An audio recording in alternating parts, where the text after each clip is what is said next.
Dragon Ball Super Broly. I watched this like 8 times in the movie theater and like 5 times at home. So this is nothing new for me. And though I prefer to do things that I haven't watched yet, it gets me to watch new things, someone had personally asked me to do this one, so here I am. Now first I just want to say that overall, this is probably the best thing that's ever come out of Dragon Ball ever. If you disagree with me or you prefer movie 8, the original Broly, let me know in the comment section because I can talk Dragon Ball all day. Now I could fanboy for a long time and just tell you how much I love this movie.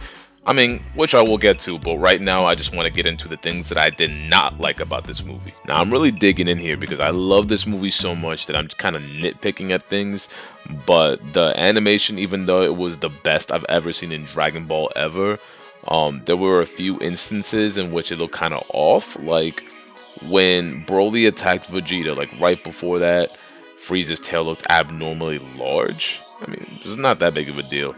But then when they went to fuse, the animation there, it looked like a 5-year-old drew it or something. Like what was that? Like I don't know if they just got lazy or if they forgot about it or whatever. And there was a bunch of like marks and like smudges on Vegeta's face and like on both of them. I don't know if it was to indicate that they were in battle, like they were battle worn. But yeah, it looked kind of off to me. Which brings me to my next point is that they went to fuse, because that's not like Goku and Vegeta to just run off and fuse somewhere. Like they would try their utmost, try everything they could to beat him, and then if they absolutely have to, then they'll go fuse. When they fought Kid Buu, the smart play would have been to fuse, but they didn't. Instead, they fought him as individuals. Jiren, the most powerful, most broken character they've ever faced, and they could have fused for that too, and Jiren would have probably allowed it because he wanted to fight the best. He wanted to fight the strongest to prove that he was the strongest, and they didn't. Here they fight like Broly for all of 2 seconds and then just run off and fuse. Like that's not like Goku and Vegeta to do that. But I mean, again, not that big of a deal. Having Frieza as the villain, because all he is at this point is an instigator. Like he doesn't do anything. He just instigates like problems and confrontations and causes mischief and pisses Goku and Vegeta off. And then they beat him. He runs off. He comes back. He does it again. That's all Frieza is at this point. And down to, I think it's my last problem with this movie, is like the whole retconning of the Saiyans and Goku's origins and stuff.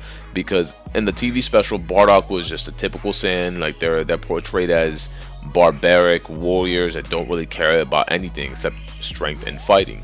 And Bardock doesn't really care about Goku. Like to him, like, this is just a low-level warrior. He's gonna be sent off to a planet, so why should I care about my son? But in this one, he's a lot more sentimental, and you also get to see Goku's mother, which is great. But the thing that I don't like about it is that it made Goku more unique when he was the only sentimental Saiyan. Everybody else is all about strength and fighting and power, but Goku was different. That's what made him stand out. But now you have 2 more Saiyans that seem to have more of a conscience and seem to be like good. And Goku also looks older than he appears to be in the original manga or anime or whatever, where Goku crash lands on Earth as a baby. He looks a little older than that. I mean, that could just be the animation, but yeah, it kind of looks off. And that about wraps up everything I don't like about the movie, because the rest of it I loved, and I had to really nitpick at it. I had to really dig to find things that I don't like, because no movie's perfect. What I love most is how balanced it is, because Dragon Ball is a lot deeper than people give it credit for. It spends about an hour, so maybe a little under an hour, building up to the big fight, which also lasts about an hour. But it just gives you such a good story, such depth to Broly's character, who you're introducing for the first time. So you really get to relate to him and his problems, of how he's been exiled, and you feel for him. Like you actually like the character, even though he's the main antagonist, which is completely different from the original Broly, whose origin story, whose background is, well, Goku cried when I was a kid, so I'm gonna be pissed off for the rest of my life. It's a really stupid background that I think most of the Dragon Ball fandom, I'm not sure, I'm not speaking for everybody, but I know a lot of people I've spoken with do not like that origin story. They hate the first Broly. I mean, as fun as the movie is, as a Dragon Ball fan, like that Broly in comparison to this one, who actually has depth to him, who actually is relatable and you can actually connect with, yeah, they're not compatible at all. this one is far superior in every single way, in my opinion. I mean, there are things I like about the original one better in some ways, but overall, this one's way better. And that's just the characters themselves, because if we're talking about the movie, this movie, in every single way, that there's no comparison at all, there's no contest. This one is so much better. There is such a good balance. The writing is good. The dialogue between the characters that are being introduced for the first time is good. The motives are good. Like, everything about it is good. Like, Toriyama really went all out, and I really hate that he has like 3.5 hours. Like, I don't remember what the number was, but he has a lot more material, or he had a lot more material for this film, but we only get to see like an hour and a half of it. But still, I think an hour and a half is sufficient enough. Like, we got to be introduced to Chilai and Limo, I think his name was, the orange guy. So we got to connect with them a little bit, and they connected with each other, all three characters, and it gave us another side to the Saiyans a little bit, because I mean, before it was just Frieza destroyed them and that's it. And this one, you get to see how badly, how desperately Bardock wants to live, how bad he wants the Saiyan race to live, and how futile it is because they don't stand a chance against Frieza. Frieza, even in his base form, his first form, is more powerful than all the Saiyans combined.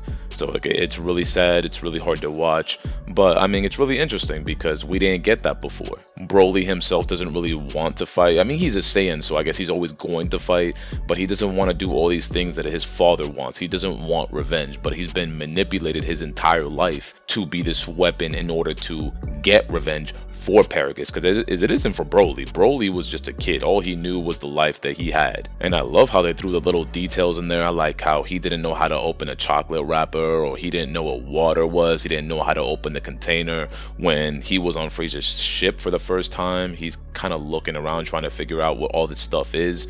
Like, Paragus and Frieza are familiar with all that, so they're just having a conversation, and Broly's just looking around like he has no idea where he is. He has no idea what any of this stuff does, and he was so interested. He was so fascinated by everything. So like, I love how much attention to detail they paid in this movie. And it's really, really awesome how they kind of made Broly into like a Hulk kind of character, whereas before he was just a psychopath. He was just a psychopath with a lot of power, kind of like Kale is now. So like, Kale is kind of like a tribute or a homage to the original Broly, I guess. But this one, he's like a Hulk.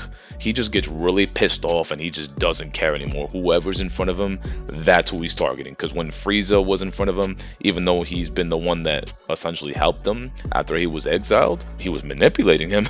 But I mean, he was still the guy that was helping him, and he didn't care. All he knew was Frieza is in front of him, and he started wailing on him. Well, I guess she's more like the new Broly, but yeah, she's definitely a tribute to the original Broly. And that scene wasn't really meant to be taken seriously, because realistically speaking, there's no way Frieza would last an hour with Broly. Like, Vegeta, like, none of them would.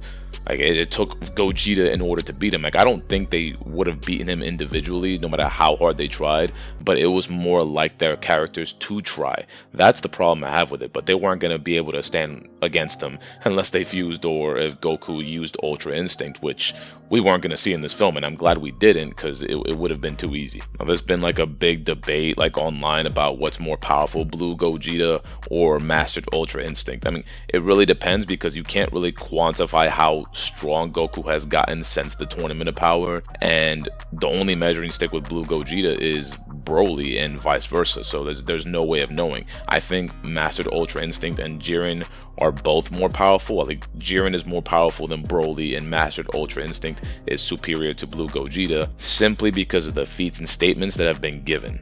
I mean, I could be wrong, like, because whatever Toriyama says at the end of the day is gospel. He can say right now Krillin is the most powerful Dragon Ball character of all time, and that's what it is. But in my opinion, based on the feats and statements that have been given and provided for us, I believe Mastered Ultra Instinct, or just, I guess, Ultra Instinct at this point, because Goku hasn't mastered it. There's levels to this. Why am I not surprised? But given everything, I think that's above Blue Gogeta or Fusion, and that Jiren is above Broly, because all the statements that I've given in favor of Broly is Goku thinks he might be stronger than Beerus, but does Goku even know how strong Beerus is? Like, we've never seen him fight Beerus at full power. We've never even seen Beerus's full power. Nothing has been stated about it, except, I mean, from what we are gathering right now is that Beerus seems to be always above Goku and Vegeta, no matter what. So it's like his powers constantly being retconned so that Goku and Vegeta never surpass him. So it's really hard to tell, but yeah. And yeah, that was me fanboying for a while because that was completely irrelevant to the story whatsoever. But yeah, I think the fights that I love the most, the Vegeta versus Broly fight. I know there are a lot of Vegeta fans, but the Vegeta versus Broly fight was, in my opinion, the best fight of the film. Like, not only the fight itself, but like the animation was so clean in that fight. And then after that, it kind of got like, I don't know if they just switched like the people who drew it, but it looked a lot different in other fights, and the animation wasn't as clean as that one. So I really appreciate that one the most, and the Gogeta fight, because it was all over the place. Like, it was very vibrant in its colors, and the animation with it. I know they had to work really hard to do that one because it was insane. But yeah, fight scenes were good. It gave us enough Dragon Ball and enough story to really appreciate the film as a whole, not just, well, it's typical Dragon Ball, let's just throw a fight in there and then Goku saves the day. That's not what happened. And yeah, I think this is a good place to stop because, like I said, I can talk Dragon Ball all day, and I don't want to keep fanboying over it because I grew up with Dragon Ball. So anytime someone talks Dragon Ball, I just go on and on and on. So yeah, I want to cut it short. But thank you so much for watching. If you disagree with me on Broly and you like movie 8 better or the original Broly, let me know in the comment section. Leave a like, please. It helps a lot. And subscribe if you have not already. And I will catch you in the next video next Friday. See you then. Bye-bye.